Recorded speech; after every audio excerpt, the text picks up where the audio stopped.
Well, we're joined now by the group's media coordinator, Marijn van der Geer. Thank you for coming in this morning. This is a very interesting story. Let me put it to you straight away that maybe what's happened here is you've been strong-armed into a change of tactics, because I'm just looking at my notes here.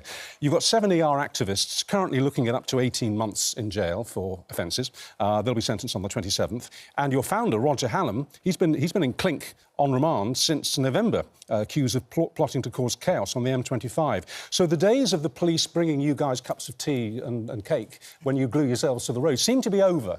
They're playing hardball now. Is that what's changed things? I don't think it's that's changed our tactics. Just to also clarify, Roger Hallam's in prison for Just Stop Oil. So there's a differentiation between the groups. I know it's all very blurry. It's quite complicated. Yeah, it's very complicated. Yes, I recognise. Let's just simplify it then. Just Stop Oil and Insulate Britain are in what way related to Extinction Rebellion?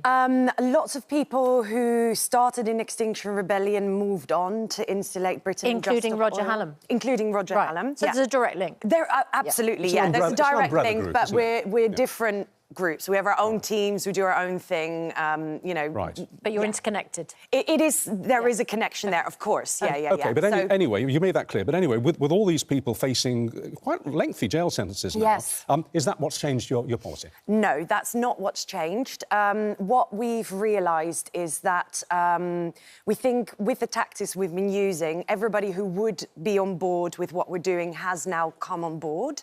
They've made that decision. Yes, we're committed to disruption, potentially being arrested and all of that.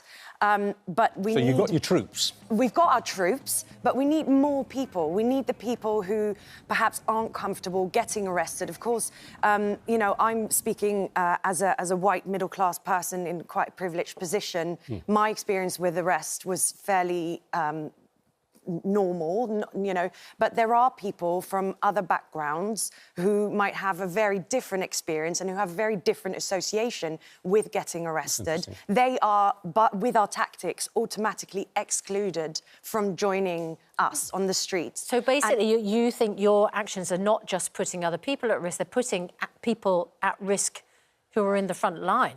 You're asking people to do something which could we would never ask people to do that if they're not comfortable with it. So that stops them from being able to join us.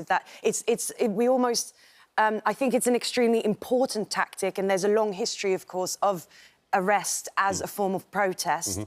But we've realised now, especially because we have Just Stop Oil and Insulate Britain, who are the more radical flank, so to speak, we've now come to this decision that if we want everyone to stand with us and feel they're safe to do so, we need to experiment and see that if we have this... Is another factor in this complete change of tactics, moving away from gluing yourselves to things and all the rest of it and spraying paint, is another factor that basically it's not got public support. Your cause has got a lot of public support. Many of us, myself included, are passionate about global warming and believe we have to get off fossil fuels as quickly as possible. But the tactics that you're employing have alienated the public. So is it a response to that as well? It is very much a response to that, yeah. We've listened to the public. They say over and over again, we support what you stand for, we don't like how you do it. So we've said, OK, right, for these 100 days, so from the 11th of January, it's our 100 days campaign, up to the 21st of April, which is the big one, which is where we're asking everyone to come and stand and be at Parliament. You want 100,000 people, don't you? Well, yes. So that doesn't have to be people who said, OK, I am now XR. It can be everyone who's concerned, everyone who cares about this, everyone who wants this change. Because when we say change hasn't happened, obviously a lot of change has happened. Yeah, can I take you back to a couple of years ago here on this programme? We spoke to a representative of Extinction Rebellion who called himself Mr. Broccoli. Yes. I'm not sure why it's taken you so long to work out that this doesn't work. Let's have a look. What are you doing there? Sorry, I've just got a call. That's the wrong way up. Hold on. Yeah. Yeah. You're not really helping the argument, are you? I mean... The trouble is, Mr. Broccoli, when you come on... That was my friend, Mr. Broccoli, had you made a very coherent, powerful, science-based argument which you could have even done if you talked about the amount of methane, Had you done that, you'd have had real impact. You've had a lot of attention. Animal agriculture does produce... No, but you'd have had a lot of attention then through the way you've dressed up, for your cause. But to come on here and just be an idiot makes us think you're just an idiot. Oh, I do think you need to understand my client is just a broccoli. It's easy to really easy to cherry pick the science. There's science that says it's a good. All right. Yeah. Science that says a bad. He's not a broccoli, is he? He's a human being dressed as a broccoli. And when you keep using... It wasn't a good look, was it? Was that about? Let's be honest. So I know you're not going to like this answer because I know you think it's all... And it is all connected, but just to say that was Animal Rebellion, who are very much their own thing as well. Connected to Extinction Rebellion. Of course, it's all connected. You know, people have seen, OK, we're Extinction Rebellion, now we want to take it. You know, Animal Rebellion have a very specific ask as well, so they've spun off... What purpose does that serve?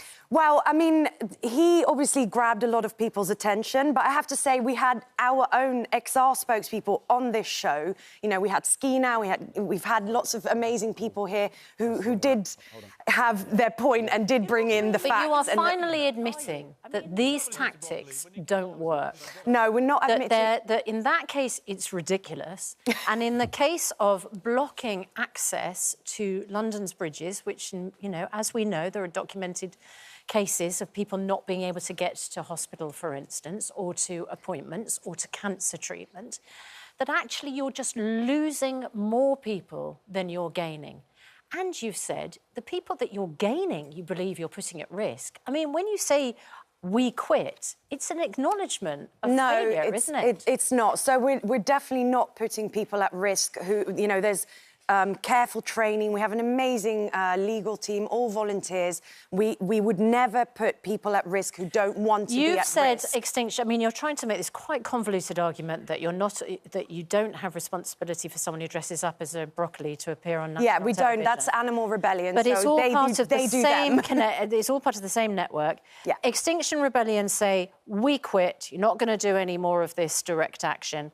Just Stop Oil and Insulate Britain, should they stop as well? No, absolutely not. And we haven't said that we're not going to do, that we're going to stop doing direct action. We're very much going to continue direct action, but we're targeting it now to the pillars of power. So we're not going to... protest, but you won't glue yourself to trains? We won't inconvenience the general You wouldn't public. shut the M25 by climbing onto gantries? No, all that's in the past? Well, but you're happy at least Just Stop Oil and Insulate Britain to continue doing that? That's not up to me. That's up to them. That's their... You know, we obviously support what...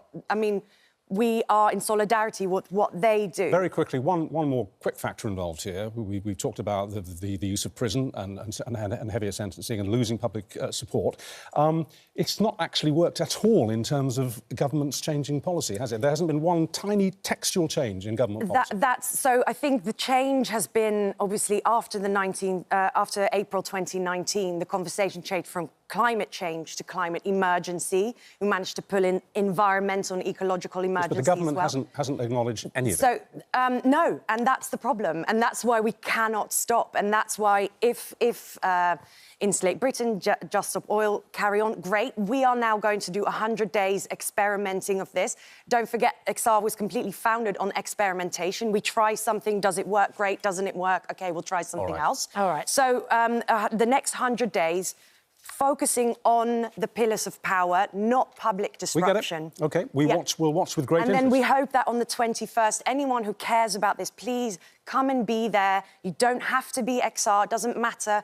Lots of other NGOs, other charities are going to be there. On that note, we have to end it. Thank you very much. Thank you very much for having me. Thank you. Thank you.